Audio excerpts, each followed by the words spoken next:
A Divina Comédia. Você sabia que quem traduziu Vamos começar lá. a Divina Comédia pela primeira vez para a língua portuguesa foi um pajéuense? Eu soube justamente pelo nosso amigo Joaquim. Joaquim. Foi o Pinto de Campos, né? Monsenhor Joaquim Pinto de Campos. Então, minha gente, uma das histórias que, quando a gente toma conhecimento dela, nos assusta, a tragédia que foi envolvida, sem dúvida nenhuma, é a história da Pedra do Rei. E essa história já foi cantada na poesia do cordel, já foi estudada, ficcionada, e nós temos inclusive um dos maiores, né, representantes da cultura brasileira e desse universo sertânico. Nós temos a obra de Ariano Suassuna, né, o best-seller de Ariano Suassuna, que trata desse fato. E a Pedra Bonita de José Lins do Rei. A Pedra Bonita de José Lins do Rei e Araripe Júnior também, né? Araripe Júnior, o Reino Encantado. O Reino Encantado. Então, é um assunto que nos causa, como disse, um espanto muito grande. E essa semana, né, eu tomei conhecimento do livro Memória da Pedra Bonita do Reino, de autoria de Saulo de Tárcio Duarte de Lima, né? E é com o Dr. Saulo que a gente vai falar sobre essa história, falar obviamente sobre o livro, que aqui a primeira edição dele foi do ano passado, 2022, mas já está se organizando uma próxima edição, né? Dr. Saulo. Mas aí vamos lá, vamos começar pelo início, né? Vamos inicialmente se apresente aí, diga quem o senhor é, de onde veio, né? Onde nasceu e por que chegou aqui aqui no Recife. Meu nome é Saulo de Tárcio Duarte de Lima. Eu nasci no distrito de Sítio dos Nunes, município de Flores. Diga-se de Flores passagem, do Pajeú, né? Flores do Pajeú. Uma das mais antigas fazendas que ali foram instaladas no século XVII ainda para ocupação e colonização ali do Médio Pajeú. Uhum. A fazenda Sítio foi uma fazenda muito importante na história de Flores e hoje é um distrito. Eu nasci ali, sou da família Nunes Duarte, sou descendente de Aniceto Nunes, que foi capitão-mor do Pajeú pela Casa da Torre no século XVIII, portanto eu tenho uma descendência muito arraigada na região. Uhum. E sou advogado, vim para o Recife estudar, cheguei aqui no dia 17 de fevereiro de 1973 com apenas 10 anos de idade. Uhum. E estou aqui há 51 anos em Recife, né? Eu vou completar 61 agora em novembro. Uhum. E passei a minha vida toda advogando, né? Uhum. Tive outros trabalhos antes de cursar o curso de Direito na Faculdade de Direito do Recife. Estudou lá em que ano? Eu estudei na Faculdade de Direito do Recife de 86 a 92, 91, 92 por aí. Eu estudei lá também. Pronto. 2003 a 2008. Pronto. Somos colegas de mesma faculdade. Alma Mata, né? De Rui Barbosa, de Castro Alves, Barão do Rio Branco e tantas outras figuras importantes que passaram pela casa de Tobias. Então, eu advogo há 30 anos. Minha especialização é em Direito Tributário. Sou professor de Direito Tributário. Uhum. Já tenho formado várias turmas de pós-graduação na área de Direito Tributário. Uhum. Mas a minha paixão mesmo, mais do que Direito, é História. Eu gosto muito de História e Literatura. Inclusive já fui professor de Literatura e estou terminando uma graduação em História por hobby mesmo. É uma coisa que eu vou levar esses anos que eu tenho daqui por diante, na medida do que a natureza, do que o universo, do que Deus permitir. Uhum. Eu tenho alguns livros para ser editado na área de história e romance. Muito bom. Vou assumir minha cadeira de escritor de uma vez por todas. Estou me organizando profissionalmente para fazer isso aí. Em 2011... Editado, só tem esse livro ou o senhor já tem mais publicado? É isso que eu vou dizer agora. Eu editei desde 2003 uma revista chamada Revista Visão Municipal, que já foi publicado diversos números. Inclusive teve uma que foi publicada agora no dia 15 de janeiro sobre o patrono do sertão pernambucano, que é uma história que merece uma história à parte, onde Pernambuco teve sua primeira divisão institucionalmente feita pelo Reino de Portugal, com a publicação do Alvará Regis de 1810, quando criou a comarca do Sertão de Pernambuco, por indicação do então governador capitão-general Caetano Pinto de Miranda Montenegro. Daí que começa a divisão e as subdivisões dos municípios pernambucanos, de acordo com o que foi contado por Mário Melo, uma história extraordinária. E por isso que a gente publicou uma revista com o Caetano Montenegro na capa, ele sendo, por nós que fizemos essa revista, considerado patrono do sertão pernambucano. Quando foi em 2011, eu era consultor da Associação dos Municípios de Pernambuco, na área tributária e de gestão pública, e o então presidente Antônio Dourado me apresentou o governador Eduardo Campos, que por sua vez, isso foi em Brasília, eu estava inclusive na posse de dona Ana Arraes como presidente, como ministra do TCU, né? do TCU, né, do Tribunal de Contas da União. E nesta ocasião, a gente estava na mesa, Eduardo disse: você aceita o desafio de fazer o anuário dos municípios de Pernambuco? Tem que estudar os 184 municípios, publicar história, dados econômicos, financeiros, sociais, saúde, educação, tudo.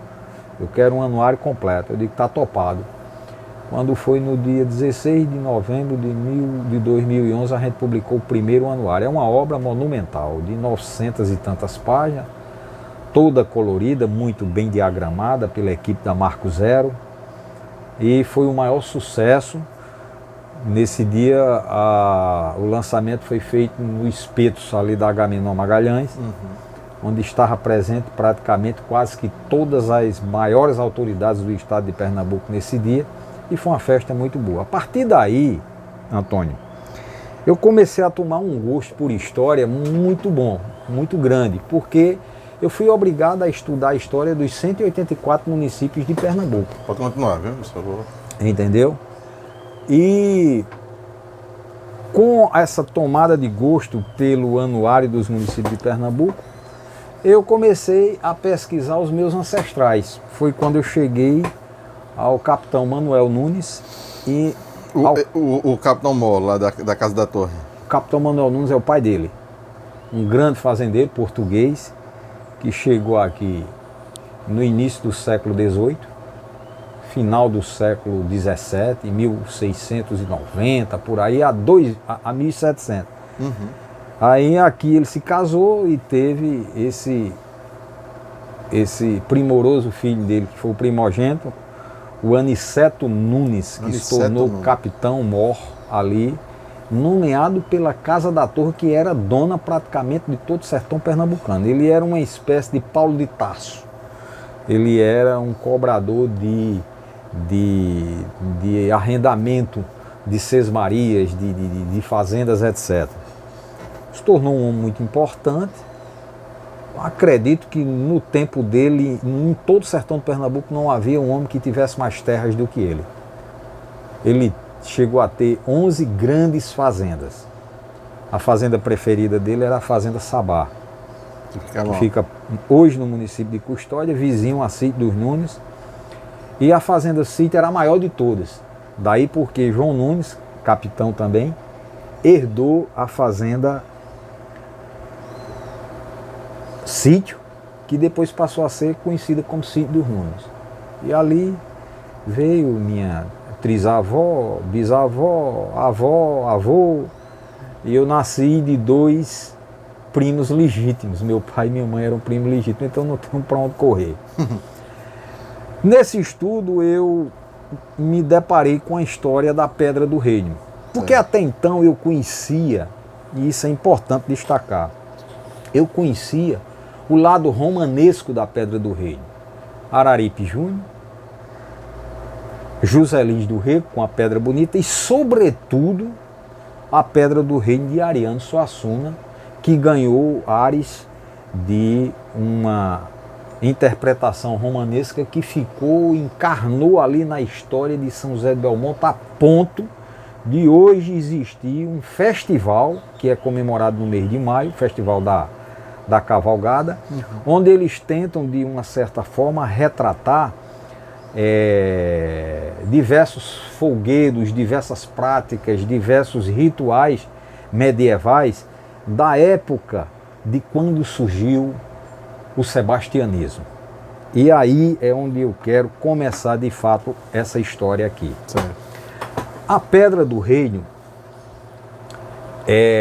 surgiu na antiga Serra Formosa, onde fica a Pedra Bonita, cuja Pedra Bonita hoje é chamada de Pedra do Reino. Por quê? Porque ali foi instalado um reino encantado da Pedra Bonita, que se transformou por conta desse reino em Pedra do Reino. Mas o nome original é Pedra Bonita, localizada na antiga Serra Formosa, hoje Serra do Catolé. Lá tem muitos catolizeiros, que fica na divisa entre o estado da Paraíba e o estado de Pernambuco, ali no município de São José do Belmonte. Ali ocorreu esse episódio sebastianista, que considero, não só eu, como muitos estudiosos, como o mais inacreditável fato que ocorreu na história do sebastianismo, não só do Brasil, como de Portugal. Ali ocorreram as cenas mais dantescas, mais cruéis, mais carnais, mais sangrentas que se possa existir, a ponto de toda a dignidade humana, de todo o sentimento de amor ser estraçalhado pela expectativa de uma esperança inacreditável, de um desencanto que viria através do rei Dom Sebastião, que ali naquela pedra ia ressuscitar ao ser desencantado, e quem era negro ficaria branco, respeitando a época da escravidão. Quem era feio ficava bonito, quem era doente ficaria saudável, quem era pobre ficaria rico. E como se sabe, já dizia Valdemar Valente, que a primeira coisa que um ser humano se pega quando ele está na lama, quando ele está num processo de sofrimento muito grande, ele está desesperado, é na religião. A primeira coisa que o homem busca é um ai meu Deus, para sair da fome, da miséria, do sofrimento e da dor. Então chegou um homem chamado João Antônio, com umas pedrinhas na mão, dizendo que tinha coletado num lago que fica lá na Serra Formosa, na antiga Serra Formosa. E a origem desse João Antônio, de repente esse homem aparece. João Antônio é um morador da região, é uma pessoa dali da região, que começa a assediar as pessoas dizendo que encontrou a solução para todos os problemas da vida daquelas pessoas. Mas ele tinha alguma formação ou ele era um camponês? Não, ele era tipo Chicó, de Ariano Suassuna, um homem muito inteligente, um encantador de serpentes, um contador de causos, e ele conseguiu convencer a população ribeirinha de que ali na Pedra Bonita ele ia instalar um reino, para as pessoas conquistarem essas benesses prometidas por esse reino. Mas para conseguir essas benesses, eles teriam que lavar aquelas pedras com o sangue dos justos, para que o reino desencantasse. E aqueles que fossem imolados, que fossem decepados, sangrados, mortos ali para lavar as pedras com o sangue daquela criatura, ela ressuscitaria também. E as pessoas chegaram a um ponto que muitas vezes a gente diz, mas isso não é possível. Isso é inacreditável. Olha, se você for fazer um estudo como está aqui no nosso livro, tem um capítulo que fala sobre os sacrifícios humanos ao longo da história. Tem um capítulo aí, não é? Sacrifícios humanos ao longo da história. Você vai ver fatos inacreditáveis. Desde a Mesopotâmia, passando pelo Egito, passando pela história de Israel, atravessando a Grécia, a Roma e toda a nossa história ocidental aqui, chegando inclusive até recentemente a histórias aqui nos Estados Unidos, como a de Jim Jones, que levou o suicídio de centenas de pessoas, os astecas, os incas. Então, não dá para ficar desacreditado dessa história, não. Araripe Júnior diz o seguinte: eu só acredito nessa história diante dos documentos irrefutáveis, inclusive um documento que foi enviado em 1838, logo após o desbaratamento dos fanáticos da Pedra do Reino. Foi encaminhado um documento para o Conde da Boa Vista, o Barão da Boa Vista na época, que depois se tornou Conde, que era o presidente da província de Pernambuco. Foi encaminhado por Francisco Barbosa Nogueira Paz, que era o prefeito de Flores, em 1838, ao aprisionar aqueles fanáticos da Pedra do Reino, que foi encaminhado para Flores pelo coronel Manuel Pereira, que a gente faz uma homenagem aqui na parte traseira do livro. Este homem, ele faz parte da história do Pajeú. Não dá para contar a história do Pajeú sem passar pelo coronel Manuel Pereira, que foi um grande coronel da Guarda Nacional, foi cavaleiro da Ordem de Cristo, foi comendador da Rosa, da Ordem da Rosa, foi comandante superior de Flores, em Gazeira, Serra Talhada, aquela região toda. Tem uma cara de gente... Era um homem destemido. Era um homem destemido. Mas segundo os escritos que a gente tem sobre Manuel Pereira, que ele era, além de ser esse homem destemido, homem sisudo, ele era um homem sábio. Ele tem, inclusive, na própria narrativa de Antônio Ático de Souza Leite, que escreveu o primeiro opúsculo sobre a Pedra do Reino em 1875, ele dedica algumas páginas às atitudes tomadas pelo coronel Manuel Pereira. Certo. Se foram... Agora, vamos lá. Vamos aqui uma questão de ordem, certo?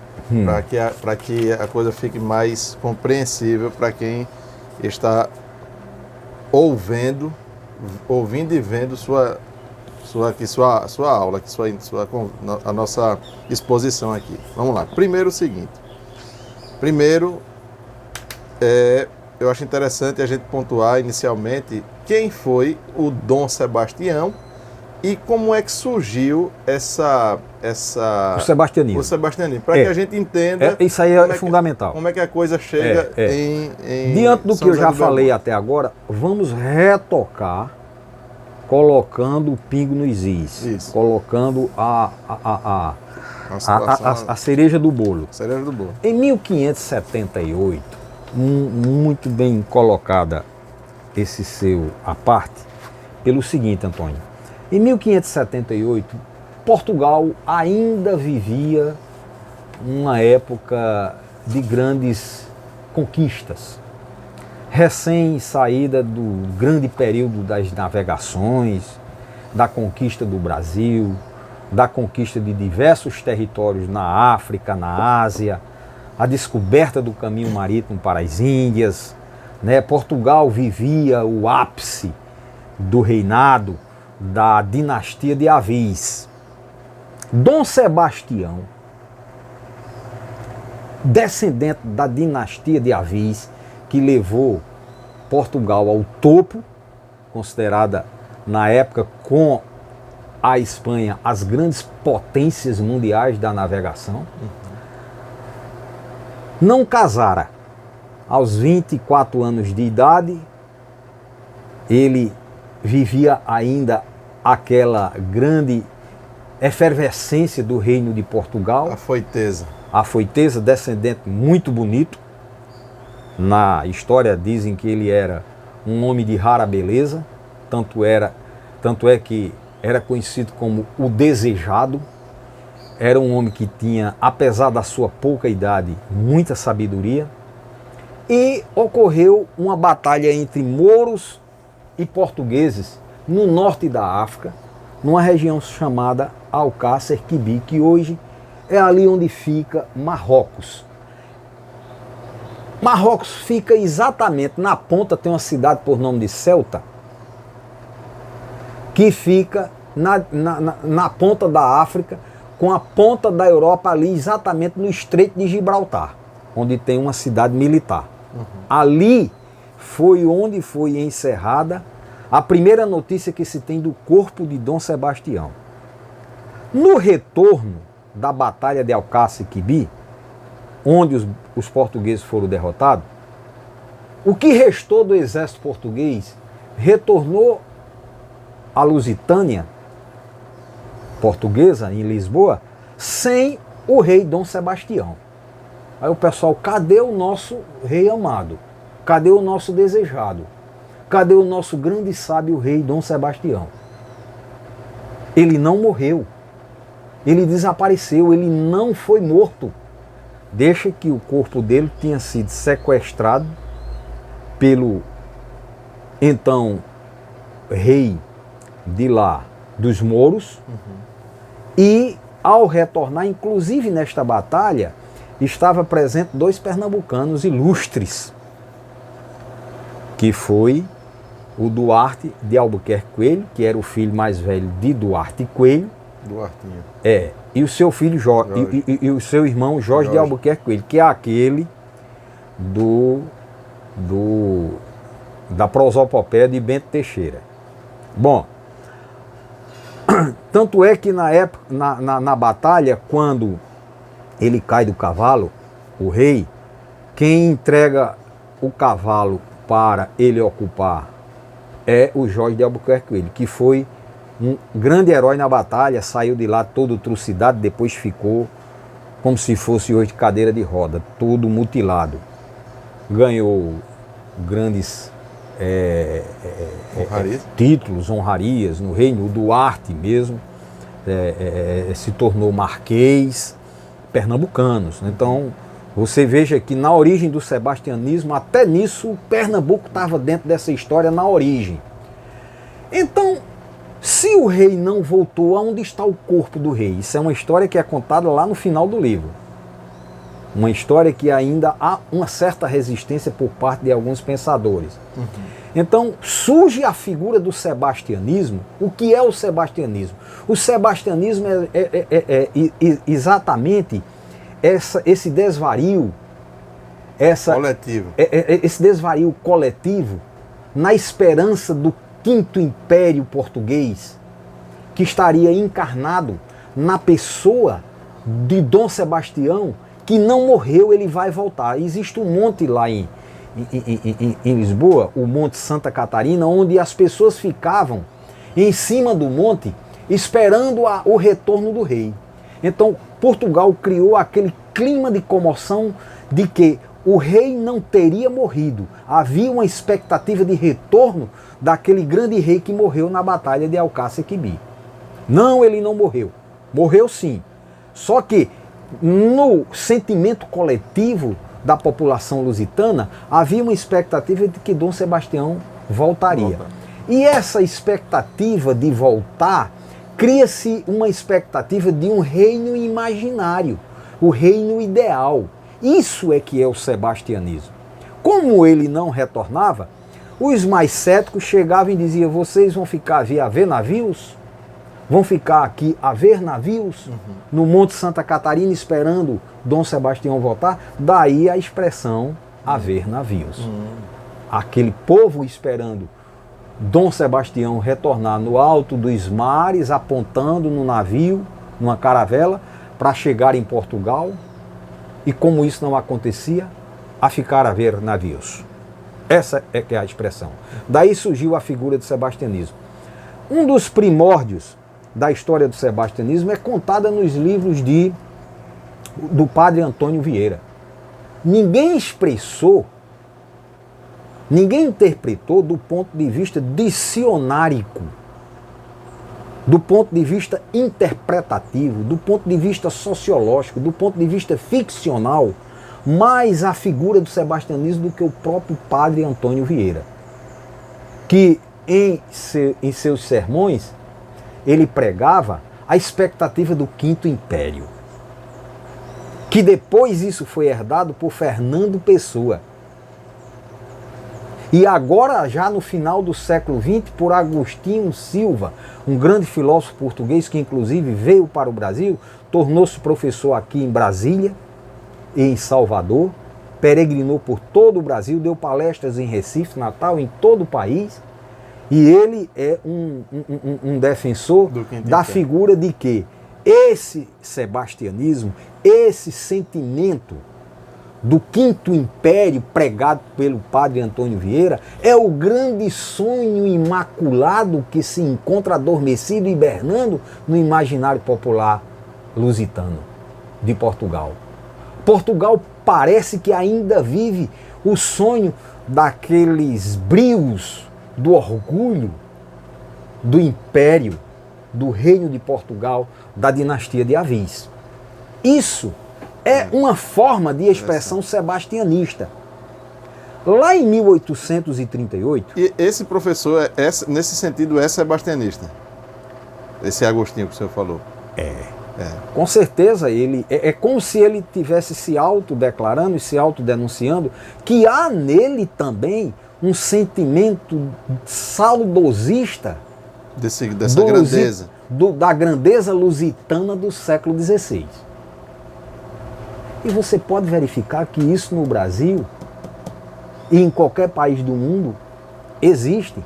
Nos Estados Unidos ainda existe os saudosistas da Guerra de Secessão. Na Alemanha existe os saudosistas do nazismo. Na China existe um saudosismo muito grande dos grandes impérios que deram origem à China. E o Brasil? Há uma cultura muito forte no Japão dos ancestrais. No Brasil, o sebastianismo mais forte é o pernambucano. E eu lhe digo por quê.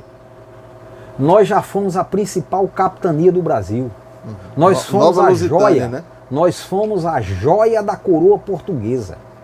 Nós fomos tão fortes no Brasil, nós fomos a São Paulo do Brasil por mais de 2 séculos. Se brincar, chega perto de 3 séculos.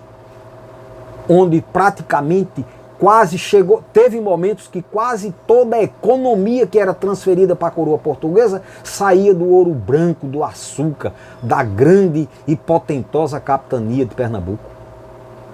Em 1800, Antônio, eu tenho, inclusive, em artigo já publicado em revista, na revista da AMUP, a publicação de informações que eu tirei do livro primeiro do governo do Brasil, mostrando os números em libras esterlinas do que era transferido para a coroa portuguesa entre o ouro metal e o ouro branco. Em nenhum momento na história do Brasil, e pouca gente sabe disso, em nenhum momento na história do Brasil, o ouro metal superou as rendas que o ouro branco, o açúcar, somado de todas as capitanias, dava para a coroa portuguesa. Em nenhum momento. Impressionante, né? Em nenhum momento. Então, isso é o quê? Isso é uma espécie de sebastianismo pernambucano. Aqui, nós temos aqui hoje. O pessoal tudo é demais, né? Assim, Recife, por exemplo. Recife hoje é a 8ª, 9ª, 10ª cidade do Brasil em termos econômicos. Em termos econômicos. Mas culturalmente, Recife é muito forte. Nunca vai deixar de ser. Entendeu? Recife é uma cidade que tem uma efervescência cultural que você pode dizer que só quem tem essa efervescência cultural é Salvador, Rio de Janeiro e Recife. Essa efervescência cultural histórica do Brasil é muito forte nessas três principais cidades da formação brasileira. Recife, Salvador e Rio de Janeiro. E Recife, hoje, é a 10ª cidade em termos econômicos, se eu não me engano, 11ª, 12ª em população. Recife já foi a segunda. Recife já foi a primeira fora a capital. Recife era um centro. O próprio Henry Coster, que foi um escritor inglês, o Henry Coster, que foi muito amigo, inclusive, do capitão Caetano Pinto de Miranda de Montenegro, que eu falei agora há pouco, da Revolução Pernambucana de 87, ele dizia que a capitania de Pernambuco era considerada pela coroa portuguesa como a segunda ou terceira pela coroa portuguesa, porque tinha a capitania régia, que era a Bahia, e tinha a capital, que era Rio de Janeiro. Isso já depois de 1763. Mas para os ingleses, a principal cidade do Brasil era Recife. E quem eram os ingleses? Os ingleses eram a China e os Estados Unidos do século XVIII e XIX. A Inglaterra era a grande potência mundial e ela considerava Recife como a principal cidade do Brasil. Por quê? Porque os maiores intercâmbios comerciais que ocorriam entre o Brasil e a Inglaterra eram através do porto de Recife. Recife era fantástico. Impressionante, né? Entendeu? E nesta capitania, Antônio, pasme, estava ocorrendo lá nos sertões manifestações de abandono e de pobreza infinita. Os transeuntes da Caatinga, os retirantes, as pessoas que não tinham terra, que viviam acotovelada entre fazendas de potentados, não havia do que viver. Ou ele era vaqueiro, ou ele era jagunço, ou ele era um retirante. E cangaceiro. Como? E cangaceiro, bandido. É. O fenômeno do bandido. É. Ou ele era um pária da sociedade, porque o restante eram os grandes potentados fazendeiros, nobiliárquicos, com poderes e detentores dos únicos empregos que existiam, dado pelo governo. Quem quebrou um pouco esse paradigma assim no interior, né, que deu mais, digamos, oportunidade, foi o Padre Cícero, né, se poderia dizer assim, isso ainda no século XIX, 1800 É porque é final do século XIX, né? É. Não, mas eu começo a ver a institucionalização do sertão a partir de 1810, com Caetano Pinto de Miranda Montenegro. Foi quando passou a haver mais uma assistência, digamos assim, institucionalizada, organizada. Tanto é que você vai ver a história do sertão do Pajeú, do Alto Sertão de Pernambuco, ali as coisas começaram a ferver e a acontecer de 1810 para cá. Nesse sentido, São José do Belmonte, ela fica localizada em que região do sertão? Veja só, aqui fica o sertão do Pajeú, aqui fica a Serra da Mata, Serra da Baixa Verde, Flores, Serra da Baixa Verde hoje é Triunfo, divisa com a Paraíba. Flores, que era a maior vila de todo o sertão de Pernambuco, na época. O sertão do Pajeú, na verdade, era o sertão mais habitado. Tinha 30 mil habitantes na época. Era muito habitantes. Em todo o Pajeú. Tinha 30 mil habitantes. O Pajeú tinha 18 mil quilômetros quadrados. O município de Flores. Hoje o município de Flores tem 950 quilômetros quadrados. Você veja que o tempo se encarregou de fazer as divisões, subdivisões, tridivisões, quadrivisões e por aí por diante. Você veja, Petrolina é neta de Flores. Porque Boa Vista era a comarca que pertencia a Flores. E Petrolina pertencia a Boa Vista. Portanto, Petrolina é neta de Flores. Para onde você correr, você vai encontrar Flores. Ali em todo o sertão pernambucano. E nesta época, segundo as próprias estatísticas feitas na época pelo governo de Pernambuco, pela presidência de Pernambuco, mostrava uma divisão eclesiástica, uma divisão entre escravos, brancos, pardos, militares. Dá para você fazer uma leitura sobre essa estatística de 1842 e aí você vai entender por que é que havia um fosso abissal e tão profundo de pobreza no sertão. Então foi o caldo e a reminiscência deste resultado que criou essa massa de fanáticos a levar eles a acreditar no reino encantado da Pedra Bonita. Passou a acreditar nas fantasias, entendeu? Do rei João Antônio. Certo. E você perguntou, só para completar a sua pergunta, São José do Belmonte hoje, na época, não existia. Certo.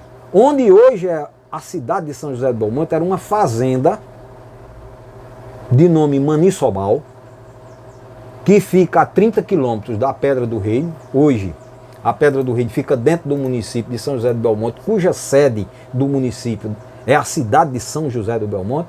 Portanto, a Pedra do Reino fica dentro do município de São José do Belmonte, a 30 quilômetros da sede. Certo. Só que na época, esse trecho todo aí, que pertencia praticamente quase todo à família Pereira, certo?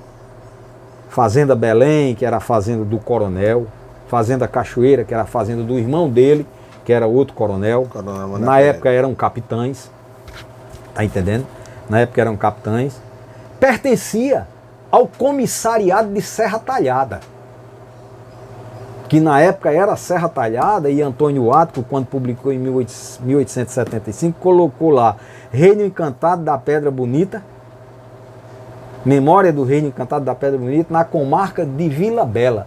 Isso não existe. Eu fico me perguntando como é que um homem da estirpe e da estatura de Antônio Ático, que inclusive na época era deputado, era diretor da instrução pública, foi diretor da instrução pública do Sertão, na Assembleia Legislativa na época, na Câmara, era chamada de Câmara Legislativa na época, e ele cometeu um erro gravíssimo. No livro de Antônio Ático, de 1875, que está aqui na íntegra, certo. Eu fiz a reprografia dele, Você pode ver aqui, ó, na capa do livro, ó aqui. Fanatismo religioso. Fanatismo religioso. Memória sobre o Reino Encantado na comarca de Vila Bela. Nem Vila Bela existia em 1838. Vila Bela veio existir só em 1851, quando Serra Talhada foi emancipada do município de Flores. Foi que passou a existir. Como ele viveu de 51 a 75 em Vila Bela, ele não se prestou ao trabalho de verificar que em 1838 não era Vila Bela, e muito menos comarca. A comarca em 1838 não era mais nem comarca do Sertão, era comarca de Flores do Pajeú. E nessa época... Era para ele ter colocado aqui então Flores do Pajeú. Era para ter colocado comarca de Flores do Pajeú. Tanto é que o prefeito que encaminhou toda a documentação que narrava pelos padres, que narravam pelos militares na época, o episódio do Reino Encantado da Pedra Bonita, foi Francisco Barbosa Nogueira Paes, que era o prefeito de Flores. Serra Talhada era apenas uma freguesia. E essa freguesia de Serra Talhada tinha sido criada já no mês de abril, faltando um mês para ocorrer o episódio da Pedra Bonita. E só foi instalada depois, que foi em julho.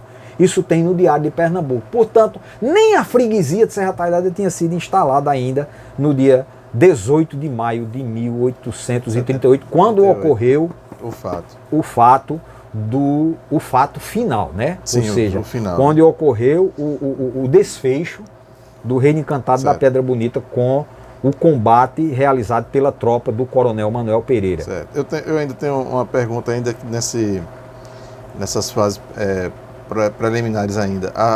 Quem é a figura do Bandarra? Bandarra, ele era um artista português que viveu justamente na época quando surgiu o sebastianismo, anteriormente, e ele é um dos grandes... ele era uma espécie de bocage. Era um artista, um artífice português. Ele é importante nessa divulgação do sebastianismo? Ele era ele ovacionava a dinastia de Avis. E essa questão do sebastianismo via Bandarra é a gente colocou no nosso livro para identificar os primórdios do sebastianismo. Quando já na cabeça de Bandarra, isso já começava com o declínio da dinastia de Avis, aí já começava a existir esse saudosismo dentro, inclusive, da classe artística. Assim como aconteceu no sebastianismo brasileiro aqui, antecedentes. Era exatamente isso que eu ia perguntar. Se Aconteceu antecedente, nós tivemos... Quais são os episódios sebastianistas no Brasil? O episódio sebastianismo que antecedeu a Pedra do Reino no Brasil, o mais forte de todos foi o da Serra do Rodeador, aqui em Bonito. Bonito, nessa época, era uma cidade mais ou menos do tamanho de Flores. Em 1819, o capitão-general Luiz do Rego, que foi encaminhado pela coroa portuguesa para desbaratar a Revolução Pernambucana de 1817, que foi cruelíssimo com a população pernambucana. Ele aumentou o ódio entre lusitanos e brasileiros. Tanto é que em 1820 ou 1821 ocorreu a Convenção de Beberibe, ele teve que correr daqui, onde Pernambuco, mais uma vez, porque Pernambuco era um calo na coroa portuguesa, era a joia financeira da coroa portuguesa, mas era um calo. Aqui em Pernambuco eclodia revoluções sobre revoluções, manifestações sobre manifestações para a libertação do Brasil. Na Convenção de Beberibe, na Revolução Pernambucana de 1817, na Confederação do Equador, na Revolução de 1848, que foi a Revolução Praeira. Então Pernambuco tinha um comportamento quase que independente, autônomo, e enfrentava muito essa coisa entre lusitanos e brasileiros. E esse movimento que ocorreu na Serra do Rodeador, que é um movimento muito parecido do ponto de vista, digamos assim, espiritual, psicológico, de todos os outros movimentos sebastianistas, ele antecedeu o da Pedra do Reino. Entendeu? E outra coisa... Mas não teve essa tragédia dos sacrifícios, não? Pedra do Rodeador. Teve. Teve também? Teve muitos sacrifícios na Pedra do Rodeador, mas não era com a conotação que era dada no da Pedra do Reino, porque na Pedra do Reino tinha um ingrediente que o diferenciava de quase que todos os outros movimentos sebastianistas. Era a criação de uma expectativa de uma benesse pela dor. Não sei se você me entendeu. Entendi. Eu vou entregar meu filho, eu vou entregar minha filha, eu vou entregar minha mais amada cria para ser decepada aos gritos na minha frente, sob pedaços de carne e gotas de sangue jorradas no ar, como tem na narrativa de Antoniato de Souza Leite: papai, papai, o senhor não disse que me amava? E ali aquela criança é decepada na frente dos pais para que seja extraído o sangue daquela criança e lavar as pedras. E aquele pai e aquela mãe aguentar aquela dor momentânea na expectativa de que aquele filho ia ressuscitar e as benesse a riqueza e o ouro e os tesouros sonhados na vida iriam aparecer a mando do reino que iria se desencantar, que era o rei Dom Sebastião. E Dom Sebastião ia aparecer lá. Ia aparecer ali. Um rei, um castelo. Daí porque o movimento tem esse cunho sebastianista. O castelo ia surgir lá. O castelo ia surgir, comidas da melhor qualidade, as pessoas feias iam ficar bonitas, as pessoas pobres iam ficar ricas, as pessoas doentes iam ficar saudáveis. A igreja interveio nisso? Chegou a ter alguma tentativa de, ou não conseguiu? A igreja lutou bastante. Nós não vamos aqui negar, porque a igreja não tinha força militar, certo? Mas tentou dissuadir. Não, e ela inclusive conseguiu fazer com que o primeiro rei desistisse. Tanto é que ele passou a batuta para o segundo rei. Quem era o primeiro rei? O primeiro rei foi João Antônio. É. Esse não cometeu crimes. Possivelmente tenha cometido, não há registro o que, na verdade, o último rei, que é o rei João Antônio, me fugiu a memória aqui. O terceiro rei... Nós tiveram 3 reis, velho. Foi. O terceiro rei matou o segundo. Ah, certo. Que era irmão, o terceiro, do primeiro. É como se o segundo rei fosse um impostor para eles. Certo. Porque todos 3 eram impostores, todos 3 eram charlatões. Certo. Eles se destacavam também por algum tipo de vestimenta, não? Eles tinham uma espécie de hábito? Eles usavam uma coroa feita de cipó. Uma coroa? Uma coroa feita de cipó. Na roupa... E usava roupões. Uma espécie de túnica. Feito aquele roupão de Antônio Conselheiro. Uma túnica. Uma túnica deveria ter... Azul? Não se sabe a cor. Não se sabe a cor. Porque isso ocorreu em 38. Em 38 nem fotografia ainda existia no Brasil. Uhum. Certo? A primeira fotografia do Brasil é de 1840. É o da Guerra e Outro, né? Que foi tirada pelo próprio imperador Dom Pedro II, 1842. A primeira fotografia do Brasil. Então veja só, o terceiro rei foi quem na verdade promoveu as grandes carnificinas que chamou a atenção de um rurícola que saiu em disparada ao ver aquelas cenas de horror e foi bater na fazenda de Coronel Manuel Pereira. Chegou lá completamente debilitado, quase sem conseguir falar. Fale, homem! E ele, inclusive, o coronel já tinha recebido um bilhete de uma fazenda vizinha lá, narrando o que estava ocorrendo na Serra Bonita, sacrifícios em nome de uma falácia e que ele precisaria intervir. Foi quando esse rurícola, que inclusive era vaqueiro do coronel, chegou e disse: coronel, o senhor precisa intervir porque a coisa tá feia lá na Serra Formosa. Estão fazendo isso.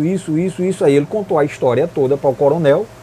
O coronel estava na fazenda, não estava em Serra Talhada, onde era o comissariado, e ele pegou o que tinha ali de alguns praças, deveria ter, alguns parentes, amigos e vaqueiros, em torno de 20 e poucas, 30 pessoas, e tiraram para a Serra Formosa e mandou ir avisar na Fazenda Cachoeira ao irmão dele, que era o coronel destemido, um homem muito valente, que era o coronel Simplício. Que, por sinal, tanto o coronel Simplício como o coronel Pereira, que na época eram capitães, eram casados com 2 filhas de Aniceto, Ana Joaquina e Francisca, que são as minhas tetra-tia-avó. Então tá essa ligação dos Nunes com Pereira. De lá para cá se ramificou de uma maneira absurda. Você chega em Serra Talhada, em Flores, naquela região ali, não tem uma rua que não tenha Nunes Pereira, Pereira Nunes e aí por diante. Uhum. E aí, inclusive, o coronel Manuel Pereira, ele é pai, com Francisca Nunes, ele é o pai do Barão do Pajeú. É o pai do Barão do Pajeú. Foi o primeiro prefeito de Serra Talhada e foi o único barão de lá. O único barão do sertão. O barão. O único do sertão, né? Não, teve um barão em Exu. Teve também Exu. Mas o barão do Pajeú. O barão de Exu, que era o barão Walter de Alencar, e o barão do Pajeú, que era o Aniceto, o Andrelino Pereira, filho de Francisca Nunes, com o coronel Manuel Pereira, que era o chefe do comissariado de Flores. Mandou avisar para o irmão. E na batalha, 2 irmãos do coronel Pereira, entre outros familiares, que inclusive Joaquim Pereira cita aqui num capítulo que eu dei para que ele fizesse esses esclarecimentos. E chegou a ter batalha. Eles andaram. Houve. Eles foram recebidos a pau e pedra. Os fanáticos eram. Mas os fanáticos não tinham armas, não. Não tinha, não. Era pau e pedra. Só que naquela época havia as armas não eram de repetição. Eram de carrego. Desse um tiro. Ele matava um e já puxava a espada para confrontar-se com os demais. Então, crianças, adolescentes, velhos, mulheres, foram todos para a ponta da espada. Porque não se sabe no total quantas crianças morreram, quantos adultos, quantos idosos, quantas mulheres e quantos homens. Sei que foi uma carnificina naquele momento. E quando a tropa do Coronel Pereira já estava exausta, já estava em última fôlego, porque os ataques vinham por dentro da Caatinga de repente, aí apareceu o Simplício. Segundo o próprio Ático, no momento em que Simplício chega, que se depara com o irmão ferido, que o coronel sofreu um ferimento, e ele, desesperado porque também tinha perdido 2 irmãos, como Simplício era irmão do coronel, morreu 2 irmãos de Simplício. Diz que Simplício virou numa fera, matando tudo que via pela frente. Isso é possível, até porque se sabe que o comportamento de Simplício era devastador. Ele era um homem extremamente violento, ao contrário do irmão. O irmão era mais, digamos, era mais sábio, ele analisava, ele tinha mais empatia humana do que o Simplício, que era muito emotivo. Então ele partiu para cima para matar quem via na frente. Então foi uma chacina, uma carnificina. E outra coisa, Antônio, depois desse episódio, até as ruas de Recife ficaram lavadas de fanáticos. Há registro no Diário de Pernambuco que ali onde hoje é a Rua do Imperador, pracinha do Diário ali, o poder público, mas o que é isso? Tantos esmoléis, tantos pedintes, tantos degredados, tantas pessoas, tantos farrapos, famintos, magros, esqueléticos, feios da fome e da miséria, lavaram as ruas de Recife, e o Diário de Pernambuco fez um registro disso. E quando eles foram verificar, eram degredados da Pedra do Reino, aqui em Recife. Eu faço esse registro. Vieram bater aqui. Eu faço esse registro no nosso livro, porque não tem isso no livro de Ático. Tem aqui em Curiosidade. Você vai encontrar. Em Curiosidade. Ah, rapaz. Não foi uma pesquisa muito grande. Aqui tem um capítulo onde eu falo sobre o poder na época. O poder em 1838. E uma descrição e uma narrativa. Está aqui, né? Panorama estatístico e geopolítico do sertão de Flores do Pajeú, no tempo do Reino Encantado da 1838. Tá aí os poderes da época. Você sabia que nessa época o regente uno do Brasil era pernambucano? Marquês de Olinda, Pedro de Araújo Lima, era o homem mais forte do Brasil. Ele não era um dos mais fortes, não. Ele era o mais forte do Brasil. Foi ele quem passou a batuta para Dom Pedro II, com o golpe da maioridade. E ele era o regente único. Não foi ele que sucedeu o padre Diogo Feijó? Foi ele que... ele ganhou, inclusive, Pernambuco era tão forte que ele ganhou para outro pernambucano a eleição. Ele ganhou para Holanda Cavalcante. Francisco de Holanda Cavalcante, que era o que vai ser o vice-presidente, que na época assumiu a presidência por licença do primo dele, que era adversário dele, que era o Barão da Boa Vista. Quem era o Barão da Boa Vista? Francisco do Rego Barros, que assumiu a deputância, foi ao Rio de Janeiro, deixou a província de Pernambuco com o primo, que era do Partido Liberal, ele era do Partido Conservador, e aí é onde está a origem da Revolução de 1848, que eu conto num artigo que eu fiz, que a Revolução de 1848 ela nasceu no final da década de 30. E muitos livros de história sobre a Revolução Praieira não conta isso. Mas isso é um entendimento meu. Certo. Porque eu comecei a ver que os conservadores e os liberais começaram a ter problemas com essa falsa inimizade entre Francisco de Diego Barros e Holanda Cavalcante. Ah, entendi. Ora, por que é que os empregos do governo, por que é que você passa a batuta para Holanda Cavalcante? Ele é adversário nosso. E os liberais, epa, isso não é um arrumadinho não, em 1842 isso eclode. Aí surgem os dois jornais. O jornal a União, que é o conservador, e o jornal o Jornal da Praia. Da Praieira, né? É. Jornal da Praia. Entendeu? Que fica então, essa divergência aí vai se afunilando, vai piorando, quando chega em 1848 ela eclode. Entendeu? Entre liberais e conservadores. Isso tem muito a ver, inclusive, com a ascensão de Manuel Pereira. Em 1841 ele é nomeado prefeito de Flores. Em 1839 ele já recebe uma promoção para major. Em 1841 ele já recebe uma promoção para coronel. Recebe o comendador da Ordem de Cristo. Passa a ser prefeito de Flores, comandante superior. Aí Nogueira Paz volta numa eleição, é eleito deputado quando é em 1848.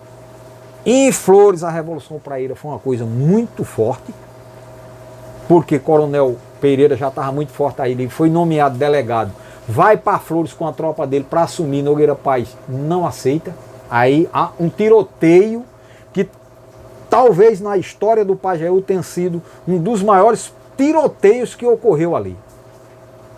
Foi a tarde toda varando pela noite. Nogueira Paz encastelado dentro da delegacia, dentro da casa dele, com a tropa dele lá, e Manuel Pereira chegando na Vila de Flores e ali, por não ter sido aceita a nomeação dele pelo Conde da Boa Vista, pelo Barão da Boa Vista, pelo presidente da província, para assumir a vaga de Nogueira Paz, que estava sendo demitido naquele momento, ocorreu essa briga. E essa briga vai ter um desfecho na Serra Negra. Ali divisa entre Tacaratu e Floresta hoje, ocorreu o grande combate da Serra Negra. Então tudo esse caldo que a gente está conversando aqui, ocorrera naquela época da Pedra Bonita do Reino. Então, a Pedra Bonita do Reino, para encerrar, foi muito estudada de lá para cá. Antes ainda do encerramento, o senhor falou, por exemplo, do rodeador. Se atribui... eu tenho aqui um livro, que foi lançado por um professor, um pesquisador de Alagoas, agora esqueço, é Vasconcelos o nome dele. Ele escreveu são 2 volumes o livro. Ele é a monografia dele e o outro volume são escritos do próprio Antônio Conselheiro. O nome é Antônio Conselheiro por ele mesmo. Mas Antônio Conselheiro é de Canudos, né? Sim. No final do século XIX. Isso. É porque se atribui a Antônio Conselheiro o sebastianismo. Mas nos escritos dele não tem nada no escrito da pena, né? Do que ficou registrado. Não tem nenhuma referência a Dom Sebastião. E se fala que o movimento de Canudos era um movimento sebastianista. Ele era sebastianista porque ele era messiânico. Como era essa questão? Ele era sebastianista, mas ele era messiânico. No sentido de ser um movimento messiânico. Né? No sentido de ser um movimento messiânico que tinha um líder que levava a população a um desvario total, a uma comoção coletiva, a uma obediência coletiva, a uma acreditação coletiva, assim como ocorreu no nazismo, assim como ocorreu no fascismo. O que é o nazismo? O nazismo é um sebastianismo levado à autodestruição. O interessante é que tem não sei se o senhor já leu, eu acho que, enfim, se o senhor não conhece, é interessante ver. Tem um movimento no âmbito judaico, né, chamado sabataísmo, que foi liderado por um auto-intitulado Messias judeu, chamado Zabatai Zivi. Tem aqui. Tem aí, né? Tem um pequeno capítulo. Foi um momento muito difícil, porque os doutores da lei, os doutores do templo, lutaram muito contra isso, né? Ele se destacou, né? Tinha um profeta que era o Natan de Gaza. Tinha um que se destacou e estava levando o povo a um desvario total. E estava ocorrendo sacrifícios humanos em Israel como nunca tinha ocorrido na própria história da fundação de Israel, desde Abraão. Entendeu? Aí o senhor fala aqui do Zabatai. Fala. Tá, aqui tem um capítulozinho aqui onde tem sacrifícios humanos. Sacrifícios humanos. Ao longo da história.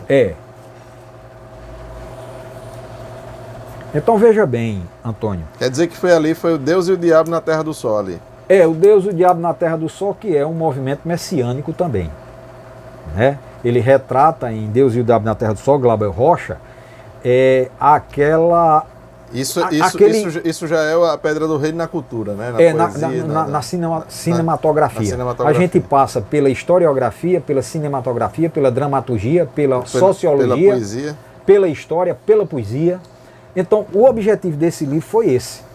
Eu queria passar o sebastianismo da Pedra do Reino como fonte de inspiração e de interpretação sociocultural. O ano que aconteceu foi por todos os setores da arte e da ciência. Esse foi o grande objetivo. Para corroborar com o nosso trabalho aqui, eu reprografei uma obra que muita gente quer lê-la, que é a obra original, que conta a história como se conta um caos no sertão. Entendi. De forma fácil, em apenas um opúsculo, são poucas páginas. E aí a gente colocou na íntegra aqui, porque até é uma obra de domínio público, né? Sim. Eu não pedi licença a ninguém para fazer isso, porque é uma obra de mais de 100 anos. O senhor coloca aqui, por exemplo, carta dos padres. Os padres enviavam cartas para eles pararem. A carta que os padres enviaram para o governo de Pernambuco. Para o governo Dois padres. O padre de Ingazeira e o padre de Flores. Frei Plácido. Frei Plácido, que fez parte daquela briga. Se a gente começar aqui, vai entrar pelo pé do pato e sair pelo bico do peru. O Frei Plácido fez parte da briga da Guerra Santa que ocorreu em 1834, 35 no município de Flores. A população se dividiu. Que era esse padre, Periquito, era o padre Periquito, que era conhecido como Padre Periquito, que inclusive foi muito importante aqui em Olinda, tornou-se vereador em Flores, foi deputado, certo? E o padre dos conservadores, que era o Plácido. Então quem ganhou foi o Padre Periquito, que era defendido por Nogueira Paz. Esse padre aí já estava na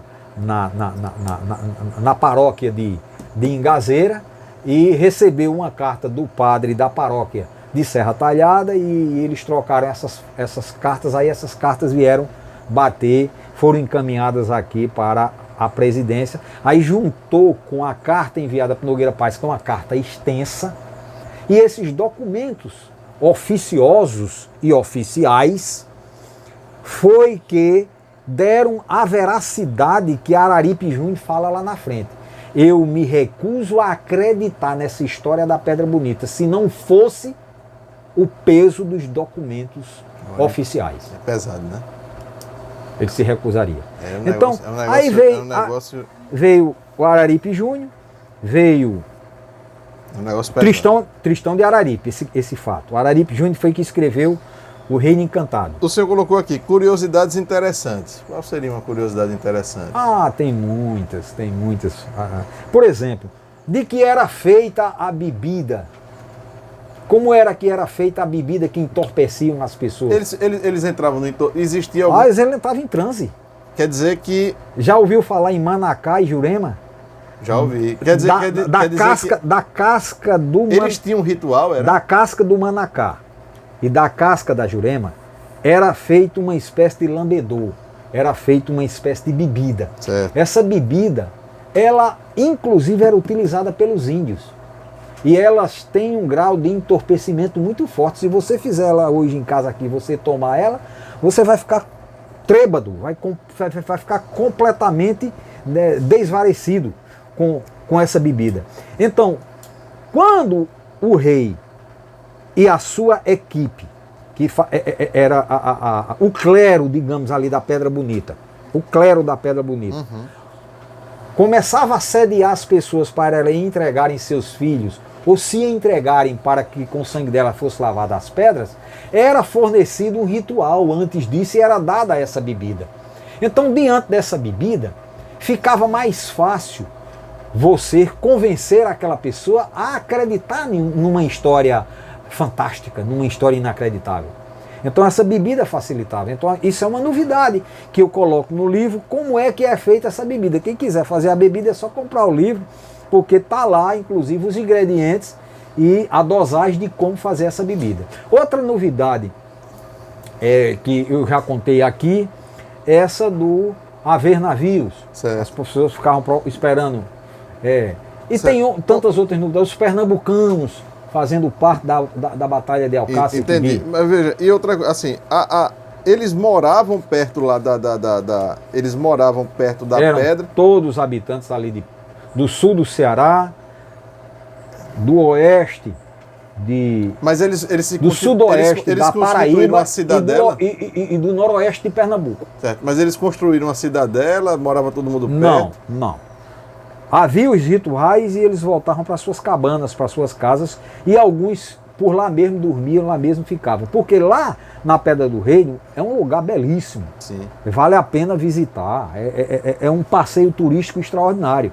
Você vai, chega em São José do Belmonte, freta um carro, a prefeitura de vez em quando vai e leva turistas, e você vai subindo, chega lá no topo.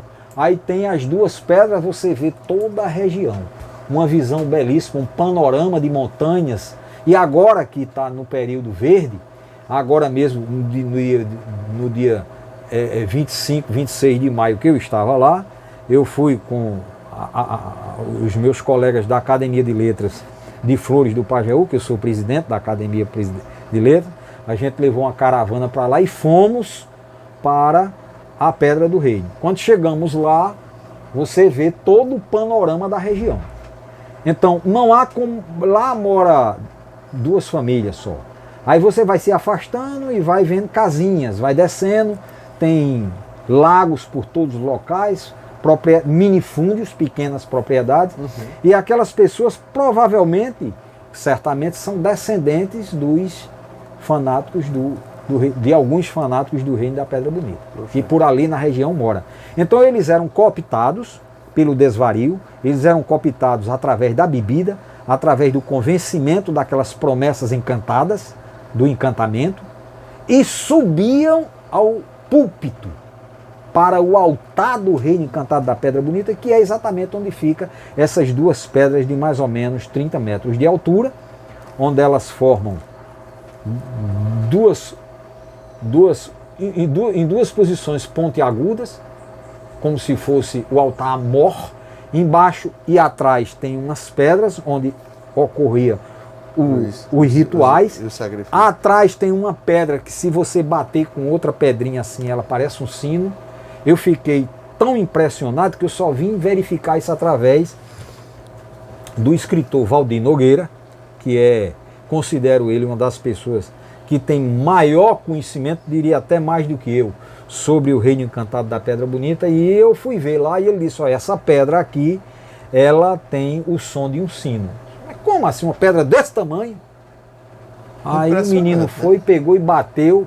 Eu fiquei impressionado. Se eu tivesse visto aquilo antes do meu livro, eu tinha colocado também como novidade aqui. Oxa. Interessante. Entendeu?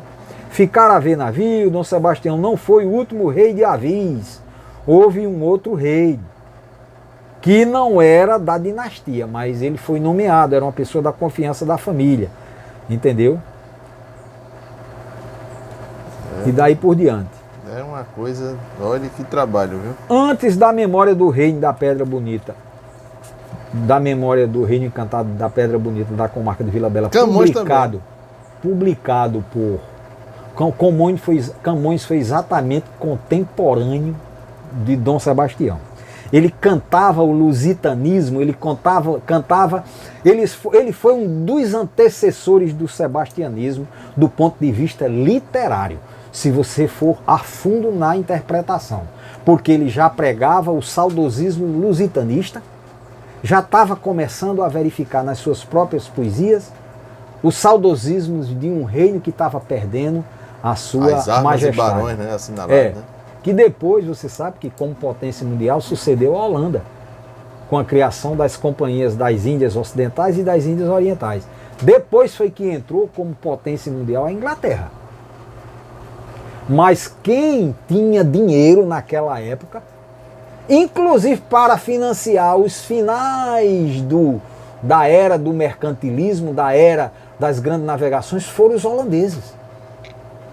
Tanto é que eles invadiram o Brasil e em 1624 a cidade de Salvador e em 1630 o Recife. Aí já imperava no mundo o dinheiro dessas duas grandes companhias das Índias Ocidentais.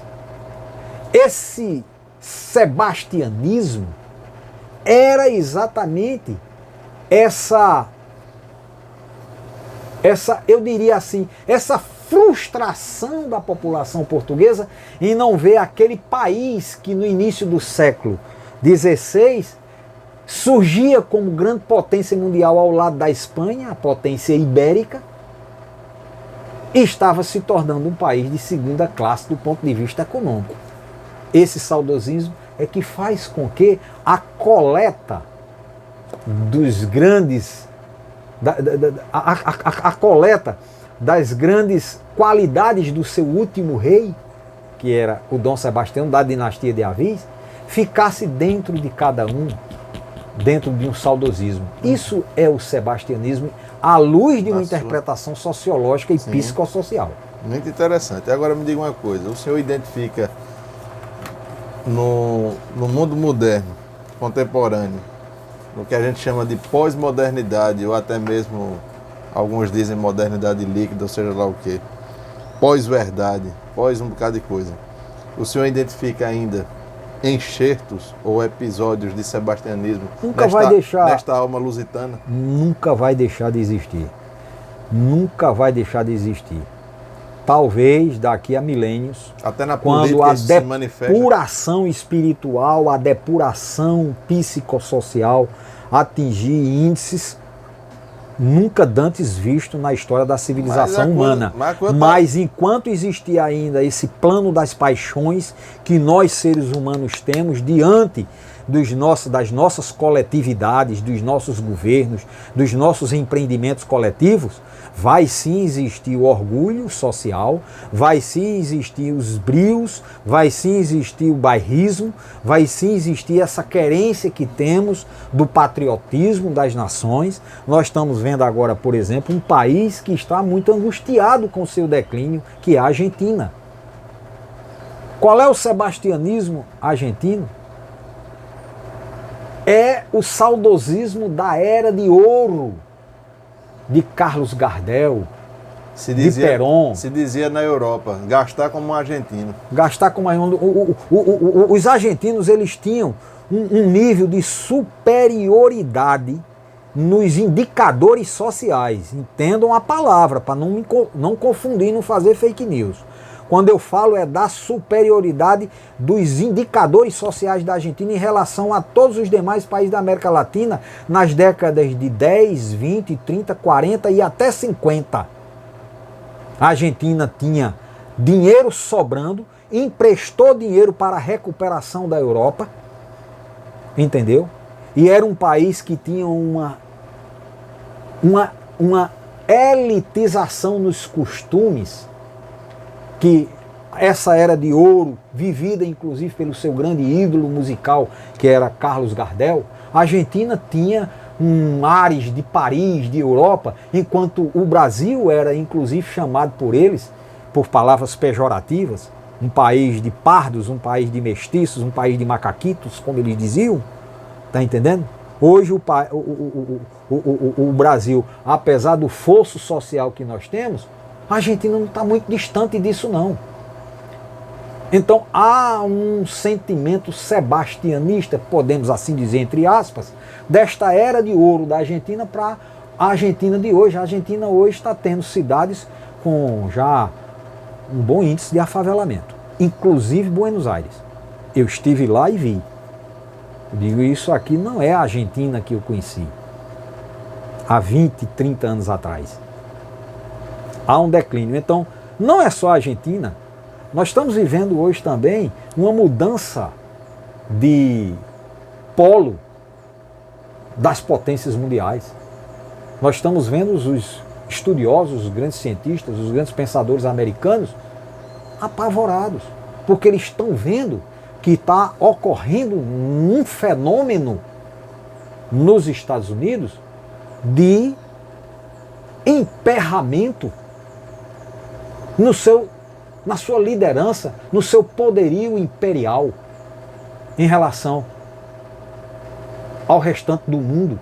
Hoje nós estamos vendo a China invadindo a Ásia, cooptando o Brasil e a América Latina, e os Estados Unidos chupando o dedo, assistindo tudo isso gratuitamente. Onde, a qualquer momento, e isso eu acho que não vai acontecer, a possibilidade até de um conflito, pela perda da liderança econômica dos Estados Unidos em relação à China. Há muito distante ainda, principalmente do ponto de vista per capita. Mas do ponto de vista absoluto, a China já é credora dos Estados Unidos, de somas impagáveis. Não sei, não vou estar aqui dizendo números para não me contradizer, mas quantidades impagáveis já. A própria China é credora dos Estados Unidos. Grandes empresas internacionais já foram cooptadas, já foram compradas, já foram adquiridas. Grandes áreas, grandes convênios e acordos bilaterais que estão existindo entre muitos países do Ocidente e a China.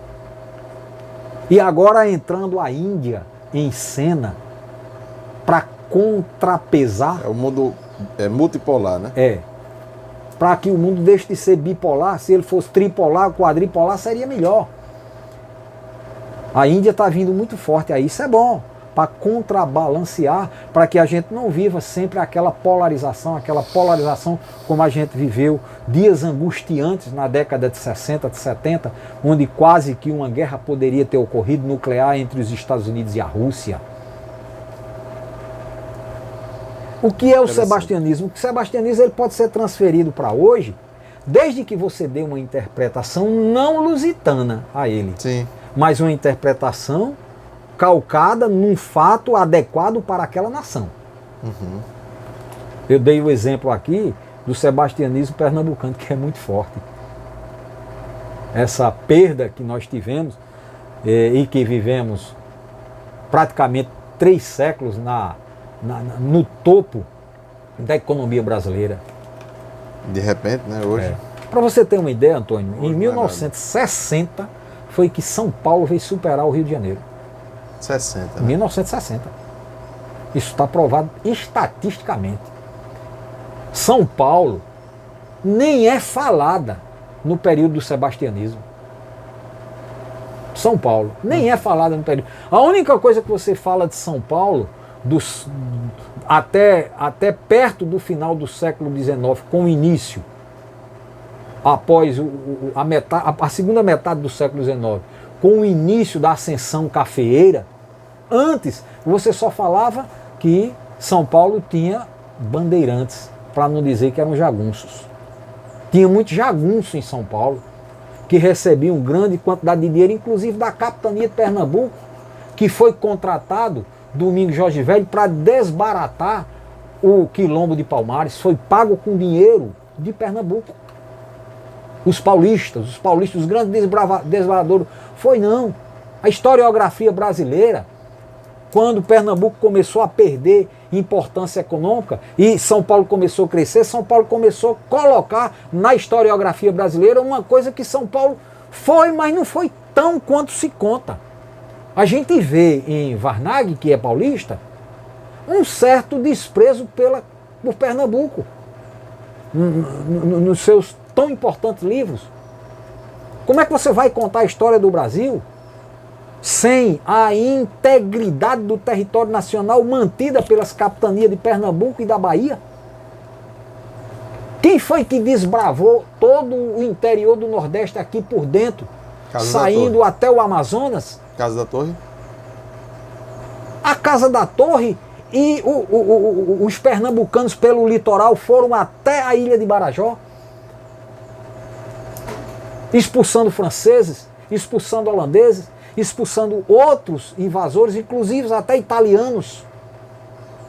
Jorge de Albuquerque Coelho foi um herói nessa história. Nos primórdios. Gerão de Albuquerque Maranhão. É. A fundação de Natal, a fundação de Fortaleza. São Luís. Tá entendendo? São Luís, que foi fundada pelos franceses, mas a presença dos pernambucanos que foram adentrando até por dentro do Pará, saindo pela Amazônia, marcando a presença brasileira a partir de Recife e de Salvador. Rio de Janeiro defendendo lá embaixo. Como é que você conta a história do Brasil sem colocar essas três cidades como o tripé da integridade brasileira, da integridade nacional e da formação da nacionalidade brasileira? Se entende o Brasil, então, com Recife, Salvador e Rio de Janeiro. Com certeza. Aí você diz, e Minas Gerais ali? Minas Gerais começou a ocorrer com a descoberta das minas de ouro no final do século XVII para início do século XVIII. Começou a haver uma ascensão que foi localizada ali, tanto é que a própria Inconfidência Mineira era uma luta localizada, não era uma luta para a libertação do Brasil. E colocaram Tiradentes como o grande herói brasileiro, quando o grande herói brasileiro devia ter saído era da Revolução Pernambucana de 1817, que foi a única revolução republicana constituída, viveu por 75 dias, e a sua teimosia, o sebastianismo dessa revolução, ela existia desde a Guerra dos Mascates. 1710, né? 1710, 1720, por aí, já existia uma inquietação dentro da coroa portuguesa, inclusive recomendações feitas pelo Reino de Portugal, que eu achei num livro que eu consegui em Portugal. Vou levar até ele para o Instituto Histórico para mostrar essa carta que veio de Portugal, mandando que o capitão-general da capitania de Pernambuco proibisse a saída de informações desta capitania para as demais. A Revolução Pernambucana, ela nasceu lá atrás. Ela não nasceu como está contada nos livros, não. Ela é muito anterior. Entendeu? E esse Pernambuco, que foi a joia da coroa e foi o calo da coroa, esse Pernambuco por 300 anos se manteve em alta, fornecendo a coroa, só fornecendo. A Revolução Pernambucana de 1817, quando foi o Caetano Montenegro, teve em 1809, trouxe de volta para Recife um alvará régio, mandando aumentar os impostos, e a finalidade desse imposto vazou, que era para iluminação da cidade do Rio de Janeiro. Aquilo causou uma revolta entre os brasileiros e reinóis. Reinóis, né? Que eram os portugueses. Aquilo ali foi se somando às revoltas que já haviam sendo somadas, principalmente dentro do seminário de Olinda. O bispo Azeredo Coutinho. Por isso que era chamada a Revolução dos Padres. Pelo bispo Azeredo Coutinho. Azeredo Coutinho, que teria sido presidente da comissão provisória que governou Pernambuco no final do século XIX. No século XVIII para o século XIX. Então, esse ambiente... As ideias liberais foram urdidas por ele. Exatamente. Então, na historiografia brasileira, eu fico olhando assim, eu disse, mas como assim? Como é que a presença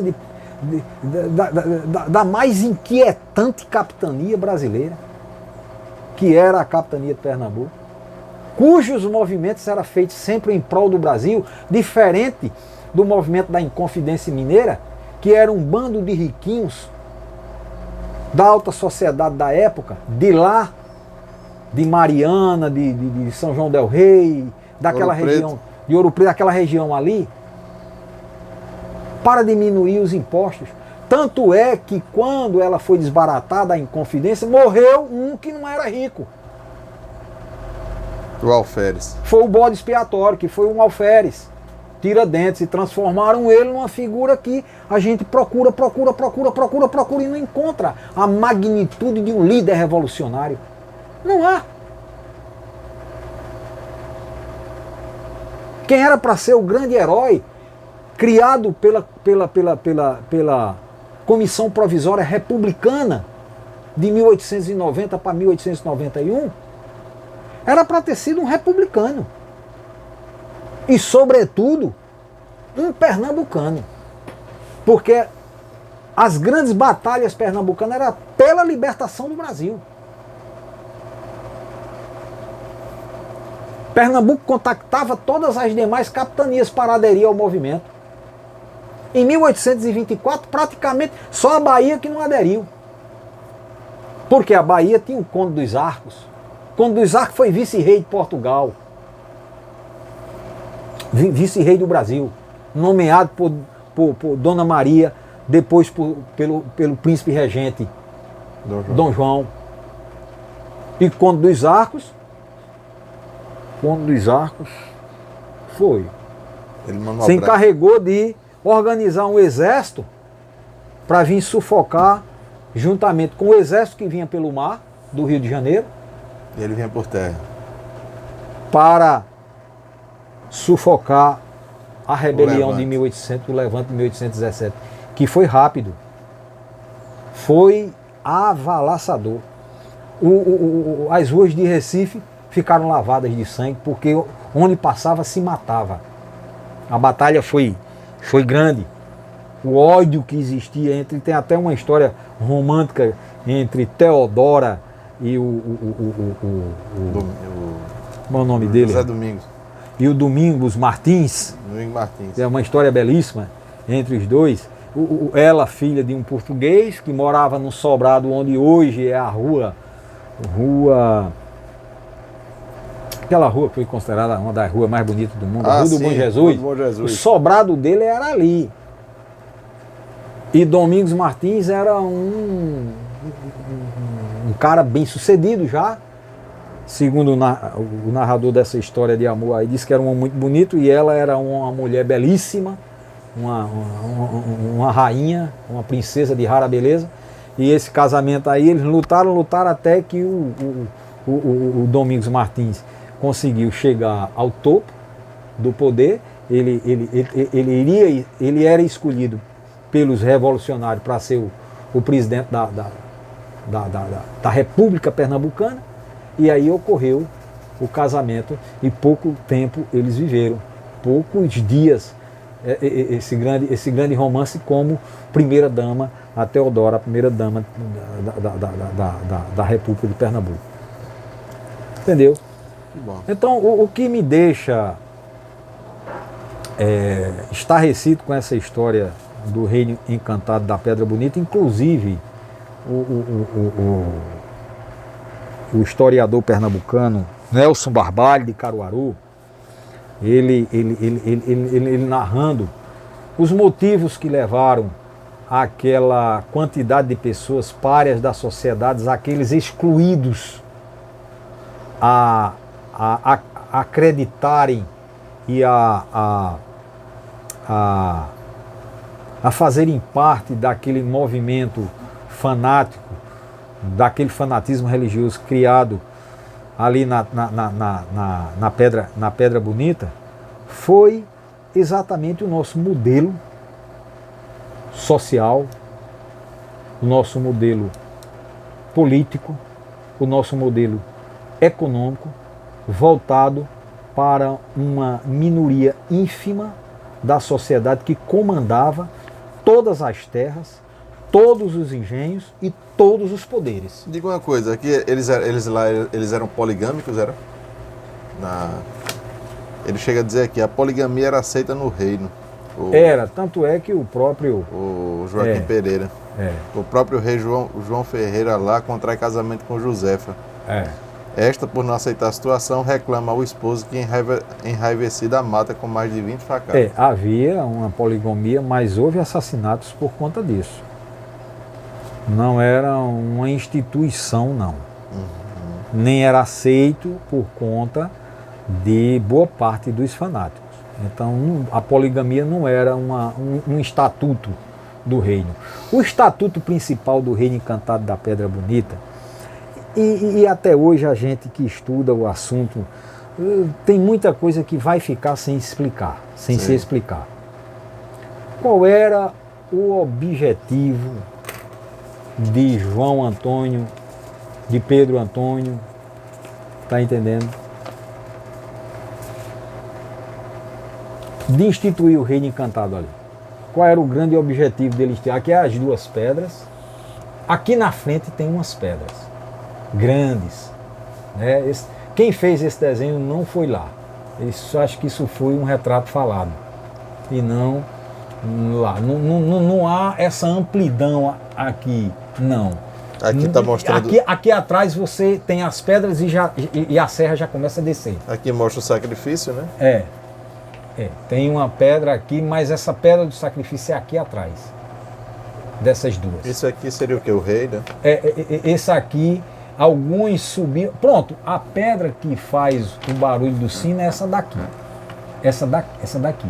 Sei. Você bate aqui nela e ela sai um som de sino aqui. É impressionante, só você indo lá para você ver, certo? E daqui de cima, se conta que aqui foi daqui onde um avô pulou com 2 netos. Um pai pulou com os filhos. Meu Deus. Pulava, teve um que o pai escapou. Que o adulto escapou e as crianças morreram. Meu Deus do céu, que tragédia, viu? Não, foi uma tragédia humana. É por isso que eu digo, não há como comparar nenhum movimento sebastianista no Brasil com a Pedra Bonita. Em Portugal não chegou a ter nenhum movimento assim de matança, não? De sacrifícios? Não, a gente não tem notícia. Não, em Portugal a coisa era mais pacífica, mas o saudosismo era, digamos assim, mais sociológico, cultural, do que propriamente levado às últimas recrudescências. No caso do Brasil, o sebastianismo era dada a interpretação que o messianismo quisesse dar. Por isso que, quando se fala em movimento messiânico, aí, como o movimento messiânico ele tem um revés sebastianista, se fala mais em Canudos. Você sabe o que é que Canudo foi maior do que Pedra do Reino em termos de historiografia? Foi o quantitativo de gente. Em Canudo chegou a ter 25 mil pessoas. Em Canudo houve uma batalha enfrentada pela República. Em Canudos houve a publicação daquele que é considerado um dos melhores livros da literatura portuguesa, que é Os Sertões de Euclides da Cunha. É como está ocorrendo hoje. Você é famoso porque tem qualidade? Está entendendo? Ou basta ter qualidade para ser famoso? Hoje em dia não precisa você ter qualidade. Precisa não. Às vezes a coisa mais medíocre do mundo torna você famoso.